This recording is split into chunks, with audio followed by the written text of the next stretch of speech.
Assalamualaikum warahmatullahi wabarakatuh. Pada pembelajaran matematika kali ini kita akan membahas tentang teorema Pitagoras.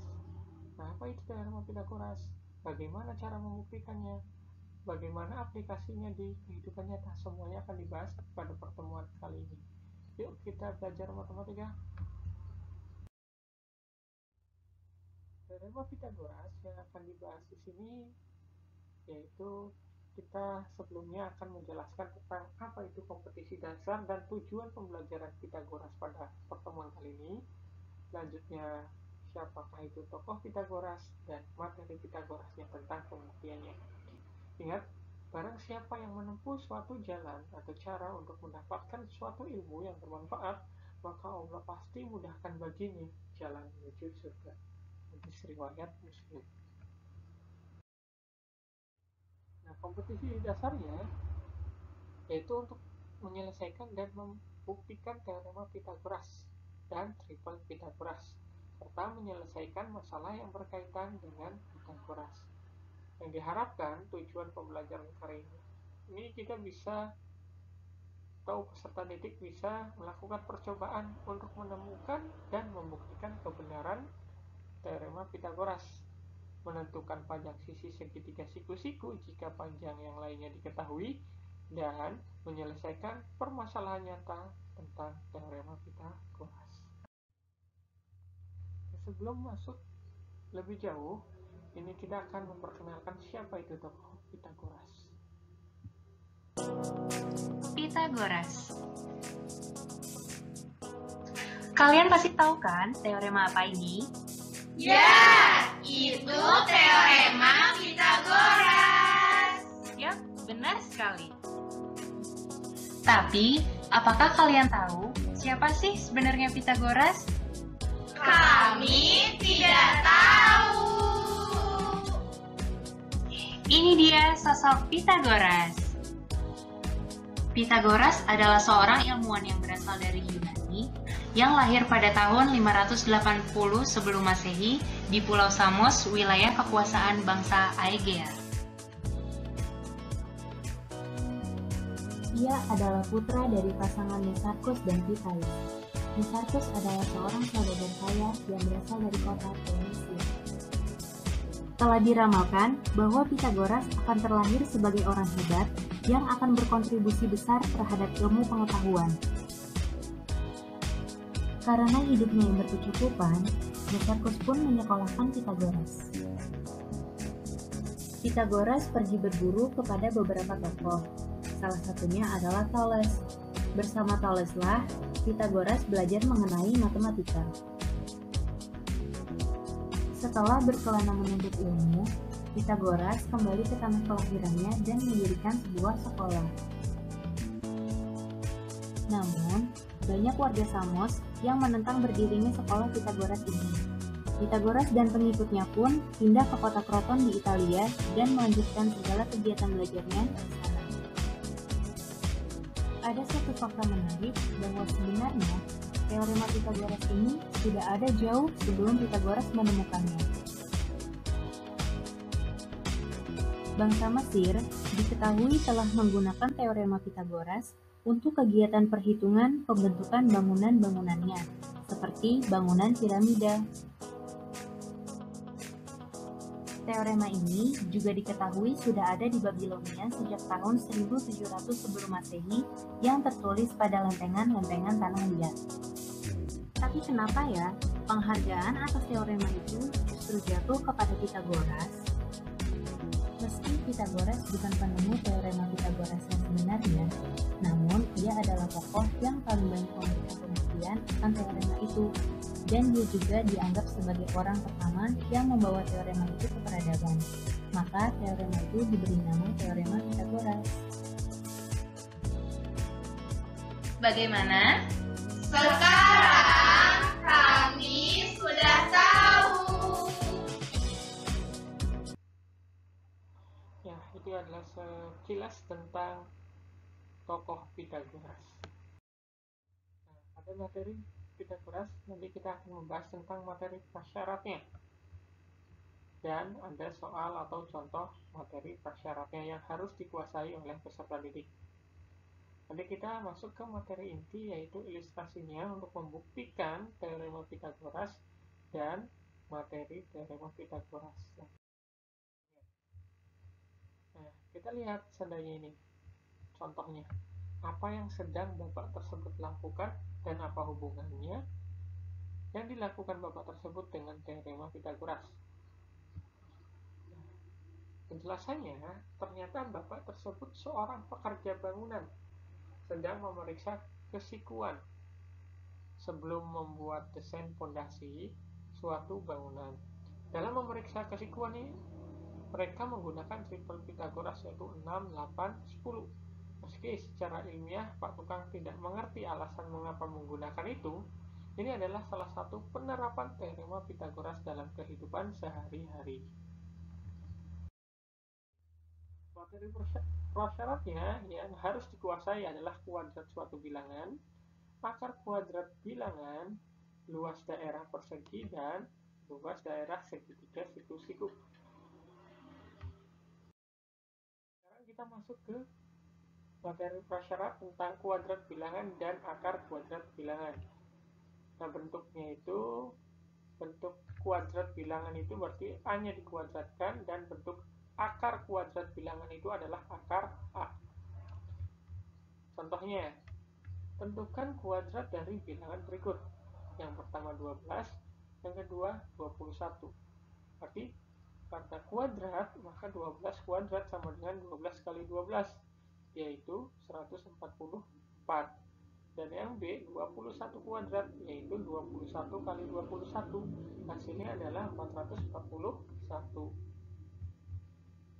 Kedua, tentang akar kuadrat dari bilangannya. Pasti dibalik. Akar 144 itu sama aja akar 12 dikali akar 12, yaitu 12. Dan akar 441 adalah akar 21 dikali akar 21 sama dengan 21. Sekarang kita ke materi prasyarat ketiga dan 4, yaitu luas persegi dan luas segitiga siku-siku. Rumus luas persegi yaitu sisi kali sisi sama dengan x kuadrat. Dan rumus luas segitiga yaitu setengah kali alas kali tinggi. Contohnya, ini adalah persegi, adalah segitiga siku. Tentukan luas persegi jika diketahui sisi-sisinya berukuran 21 cm.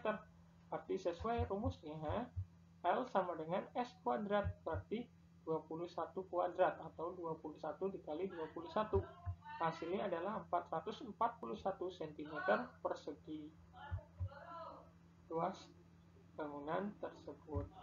Lanjut, yaitu tentukan luas segitiga siku-siku jika diketahui alas dan tingginya adalah 3 cm dan 4 cm. Kita masukkan rumus luasnya adalah setengah kali alas kali tinggi. Berarti alasnya 3 cm dan tingginya 4 cm. Maka setengah kali 3 kali 4, yaitu 6 cm persegi. Luas segitiga tersebut adalah 6 cm persegi. Itu adalah materi prasyarat tentang teorema Pythagoras. Membuktikannya atau menjelaskannya lebih lanjut. Sekarang kita masuk ke pembuktian teorema Pythagoras dan contoh soalnya. Kita amati dulu. Untuk menemukan teorema Pythagoras, coba kamu lakukan kegiatan di bawah ini. Buatlah segitiga siku-siku dari kertas warna dengan panjang sisinya tertentu. Misalnya panjang sisi sikunya A dan B dengan sisi miringnya C sebanyak 4 buah dengan siku-siku yang ukurannya sama. Jadi kita bikin 3 segitiga kayak gini yang ukurannya sama sebanyak 4 buah. Setelah itu kita susun sehingga panjang sisinya terbentuk adalah A plus B, jadi sebuah persegi. Nah, ini kan ada 4 buah ya. 1 segitiga siku-siku digabung, segitiga siku-siku, segitiga siku-siku, dan segitiga siku-siku. Dimana satu panjang ini harus A plus B, A plus B, A plus B, A plus B, dan A plus B.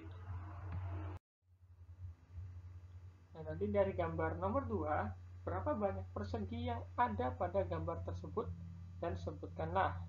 berapa banyak segitiga siku-siku yang ada pada gambar tersebut, dan sebutkanlah dan buktikan bahwa EFGH adalah persegi.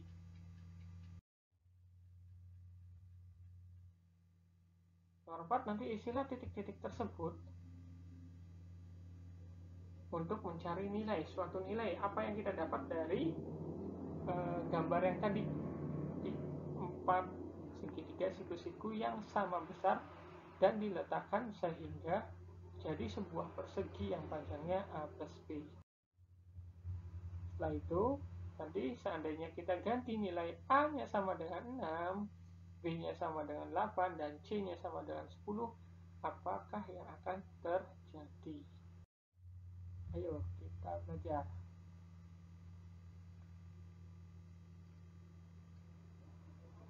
Kita diskusikan bersama teman-temanmu terhadap hasil yang didapatkan pada kegiatan berjalan.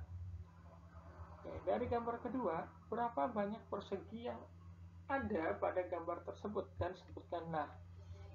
Oke, persegi kan memiliki 4 sisi yang sama. Berarti ada A, D, C, B, A, atau A, B, C, D. Itu persegi yang ukurannya A plus B sisinya. Terus ada ini, ternyata ada yang sama. E, F, G, H. Panjangnya itu sama-sama C. Berarti ada 2 persegi, yaitu persegi ABCD dan persegi EFGH.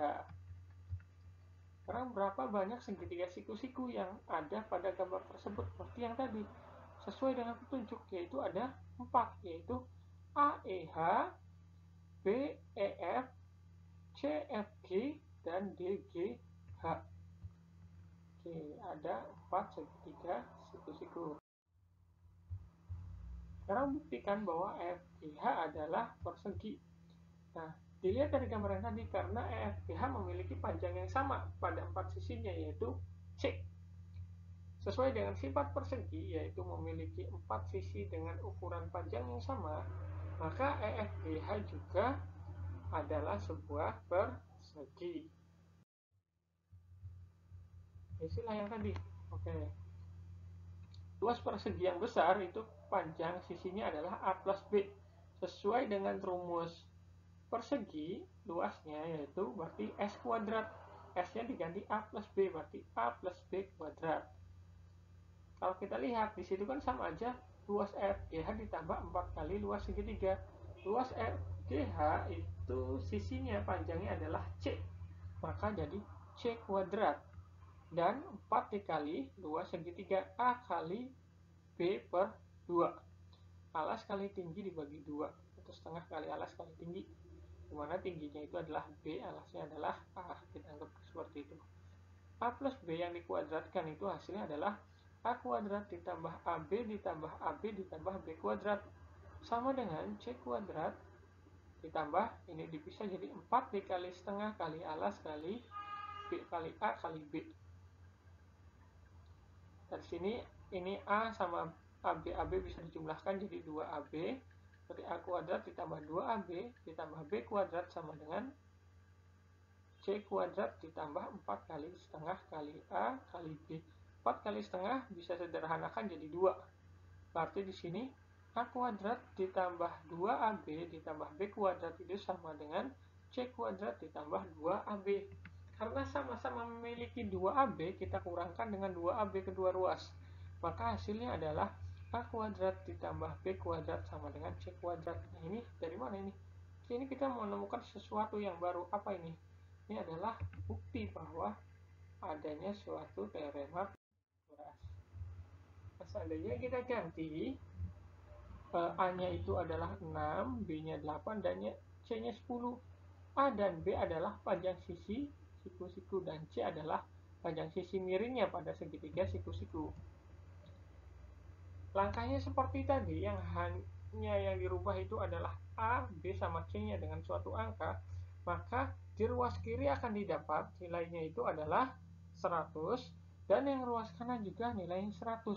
Berarti rumus tersebut berlaku. Sehingga didapatkan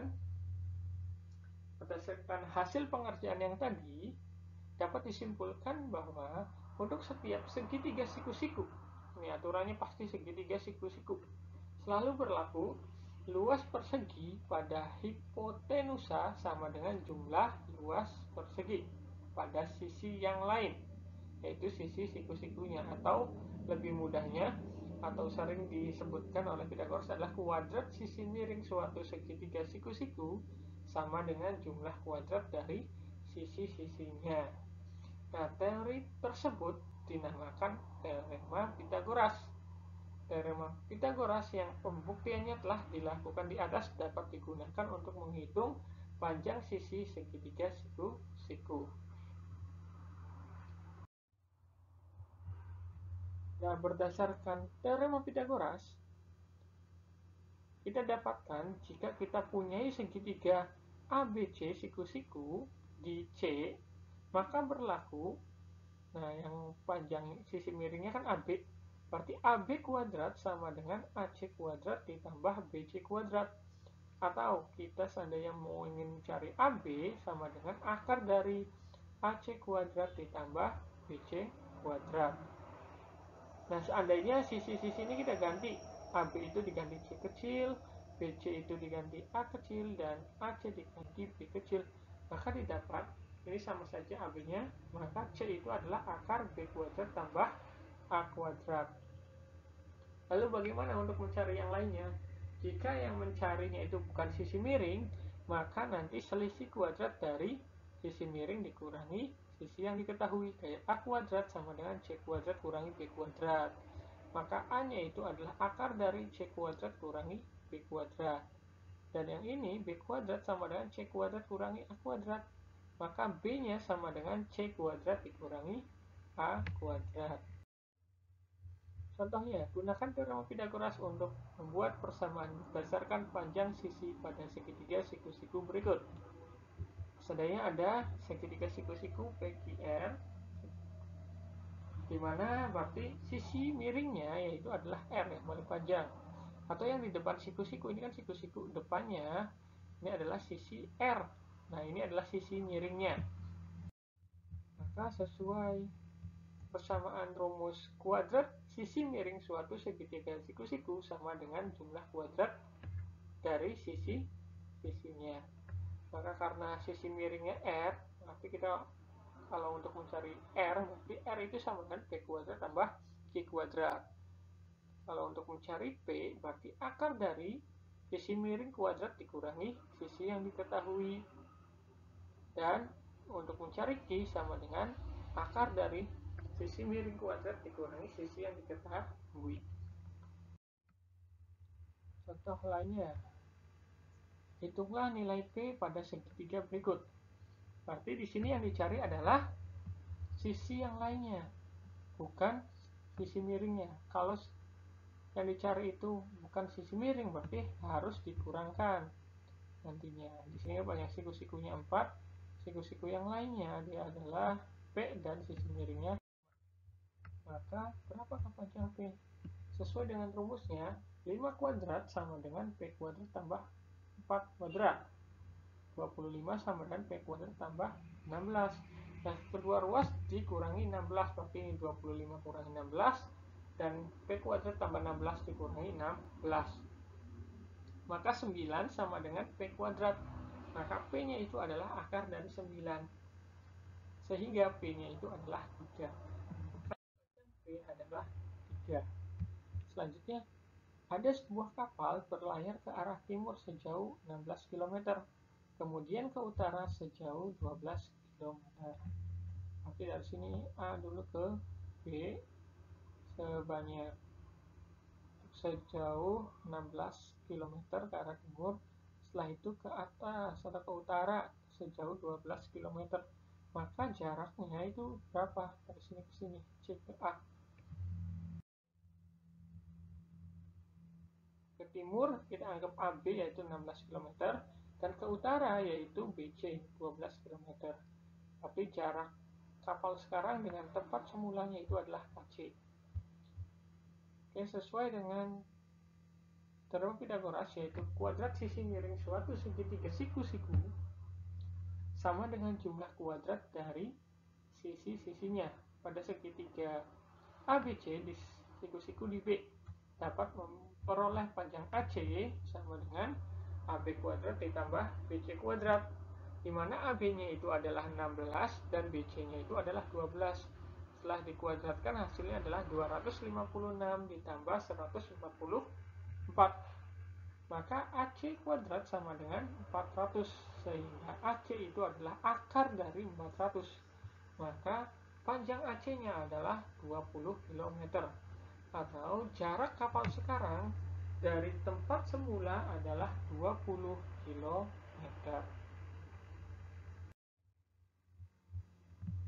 Cukup sekian materi matematika kali ini tentang teorema Pythagoras. Ingat, belajarlah kalian ilmu untuk ketentraman dan ketenangan, serta rendah hatilah pada orang yang kamu belajar darinya. Hadis riwayat At-Tabrani. Cukup sekian, semoga bermanfaat. Terima kasih.